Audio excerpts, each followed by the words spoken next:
So today, Epiphone and Kramer have both released the pricing for the upcoming Dave Mustaine Flying V's from both respective companies. And to say the least, the price of the guitars, I think, are going to have people buzzing, both negatively and maybe positively. But in this video, we're going to discuss that and give our opinion on that. Hey everybody, welcome back to another episode. I saw this today when Epiphone and Kramer dropped the pricing for Dave Mustaine's signature import guitars, both from Epiphone and Kramer, and they released the prices for that. And I got excited, and at first I wasn't, but I wanted to hop on here and discuss it because I think the price is going to be something that a lot of people are going to be discussing, and I think we need to put it into perspective, talk about it a little bit, and go from there. Um, as everyone knows, Dave Mustaine has signed on with Gibson, has a line of guitars already released with Gibson, and they have ranged from fairly expensive to like it's Gibson prices. And when he had originally dropped the news, we had gotten announcement that there would be an upcoming Epiphone and Kramer release, and we finally got the prices for those. And it's something that a lot of people have been excited about since the release because a lot of people, I cannot afford willy-nilly Gibson guitars, and while I'm a big Dave Mustaine fan, I've always been a huge Megadeth fan. His Gibson guitars just to me are not, they don't have enough wow factor for me to drop that kind of cheese. So hearing that there was an Epiphone and Kramer line coming, that got me interested because I am a strong proponent of import guitars. And the shots that we had been getting of the Epiphone and Kramers were very cool looking. There was the Prophecy Dave Mustaine that was announced, along with a more traditional custom that had been shown off that looked more akin to his Gibson models. And Epiphone has been stellar, I think, the past couple of years, especially with the Prophecy line. Prophecy guitars have been killer. A lot of the Epiphone stuff that I've been seeing, absolutely dynamite. The signature stuff has also been very good. I'm a big fan of the Matt Heafy stuff that's been here and there, as well as the Brandon Small Explorer that came out a couple years ago. Very good stuff. So I was expecting quality stuff compared to I was expecting some good things to come out of it. So with that in mind, I was expecting an expensive-ish import guitar. And when I say ish, to me, I'm still in that pre-COVID mindset where there's a certain price range for import guitars. The Indonesia, Chinese made, even Korean made instruments were a certain price, and you would expect guitars to fall in that certain price frame. And these prices are a little hard to swallow at first when we saw it. For starters, the Epiphone Prophecy Dave Mustaine is $1,500 for a made in China Epiphone guitar. Now, I want to preface, the made in China Epiphone guitars have been amazing quality. Wonderful stuff, especially the Prophecy line. But this is the most expensive guitar in Epiphone's lineup. At $1,500, this is more than their Karina made models, more than every other signature guitar.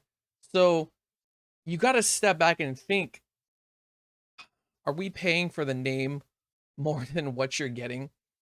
Because one thing to criticize about this is that the Dave Mustaine Prophecy line probably isn't something that he plays. He doesn't use Fishman Fluence pickups.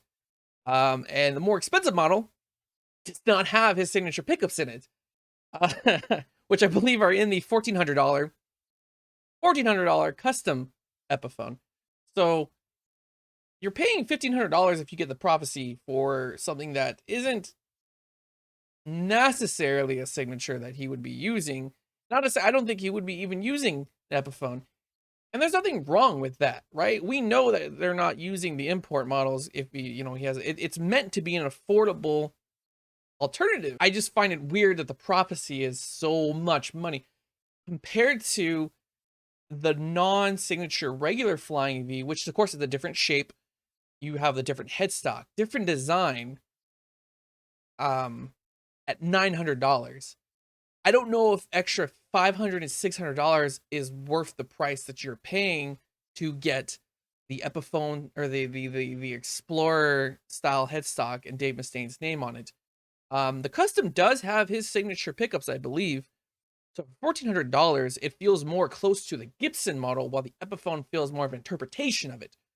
So do with that information what you will. The Kramer guitars are even cheaper, and I do believe they do come in with the signature pickups of his at I believe $1,300. I have to double check, but I believe it's $1,300 for the Kramer models, and they are the much more sharp Flying V's compared to the other models, which I was excited about that. I think the Kramers looked really exciting, and again, like the Epiphone models, the Kramer guitars are, again, the most costly lineup, or most costly guitar in Kramer's current lineup. Part of me thinks that this is by design, having such a big name attached to Epiphone and Kramer, and then sitting on top of the heap in terms of price comparison. It feels like it's by design. Dave Mustaine is a huge name, big name in the industry, and I feel like they may have gone out of their way to do that on purpose. Both to sell guitars and to maybe legitimize Kramer. Kramer especially has not been in a good place for a long time. So having such an established name attached to that brand with their premium instrument being released, I think it's an attempt to legitimize Kramer a little bit more. On the flip side to that, I feel like this was less an attempt to make an affordable guitar. And when I say affordable, I legitimately do not think a $1,400, $1,500 guitar is affordable. Not when you have other guitar brands out there providing the same specs for half the price. Even Epiphone providing the same spec instrument at a third of the price. But I think this was not Epiphone's attempt at making an affordable alternative to a USA-made Gibson Flying V signature.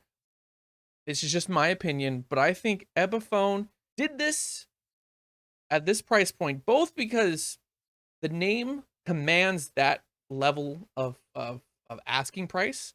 I do believe Epiphone feels that they can sell it for more, so they are going to.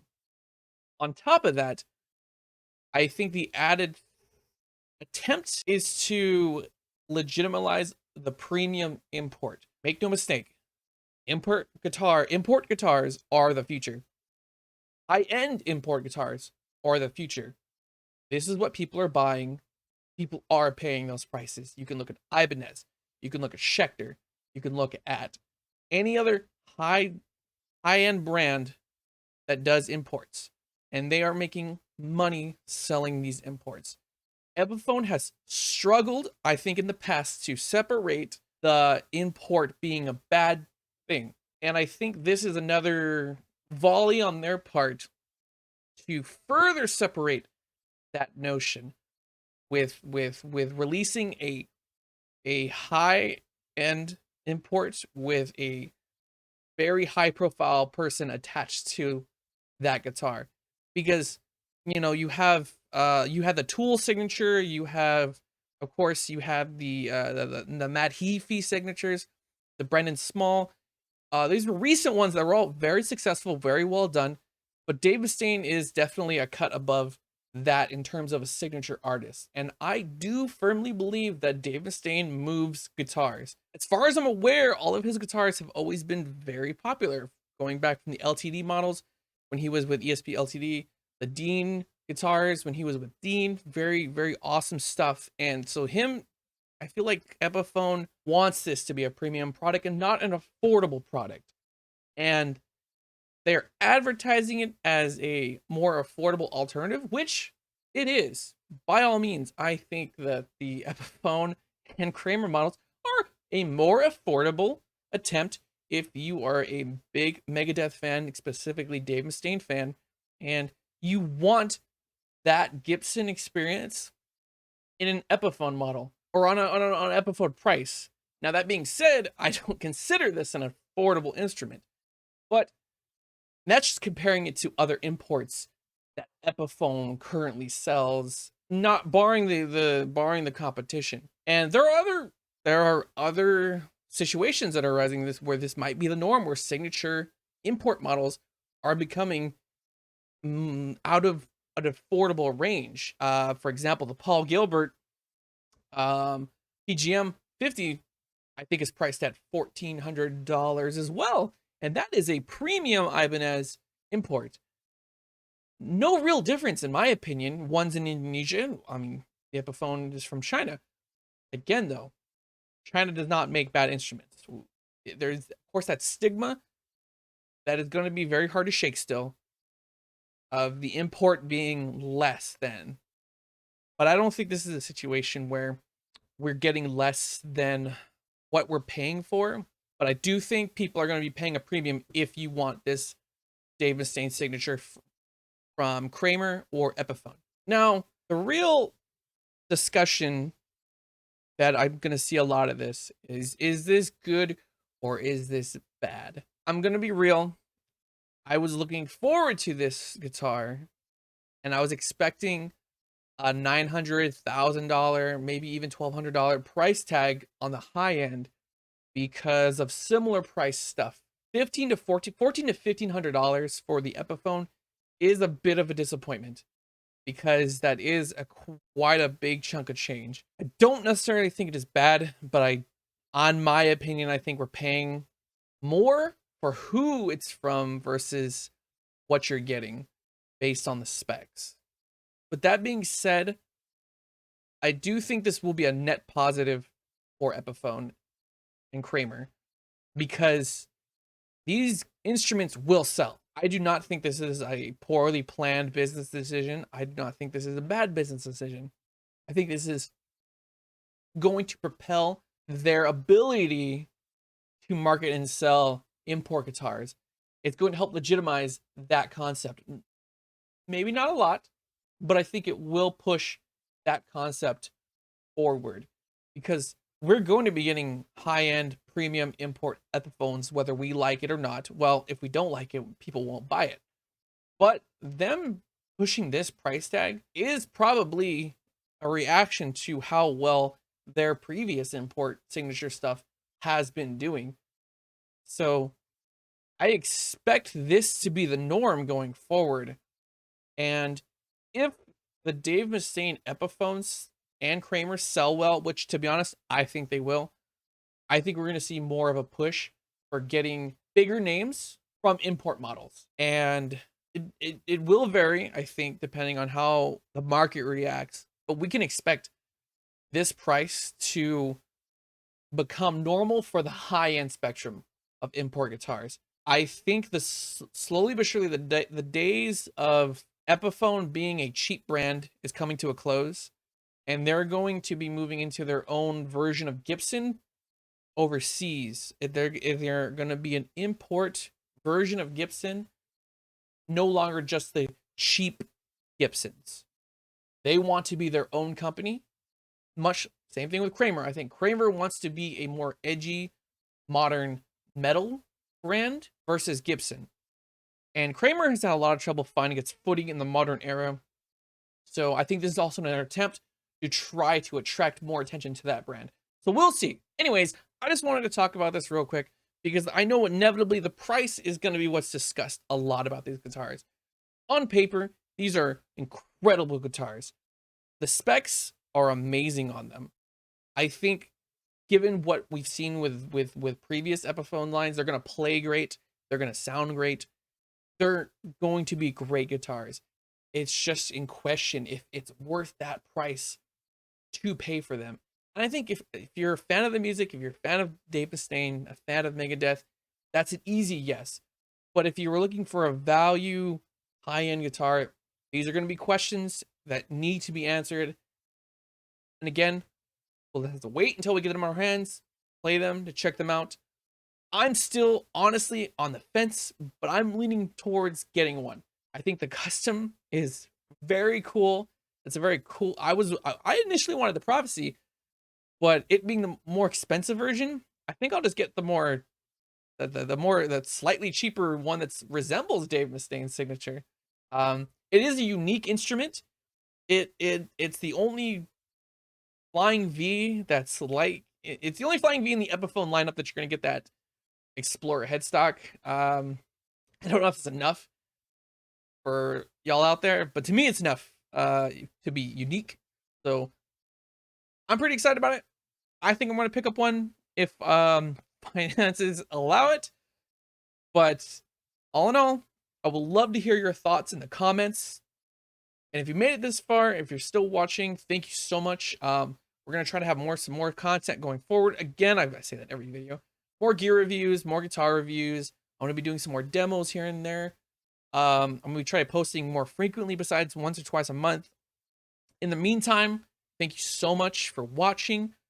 Leave a comment down below your thoughts on the situation. If you think $1,500 to $1,400 is too much for an Epiphone, if you're excited for the guitar, you have thoughts, share it, leave a like, subscribe to the channel if you already haven't, and I will see you again. This is Matt, signing off. Thank you so much.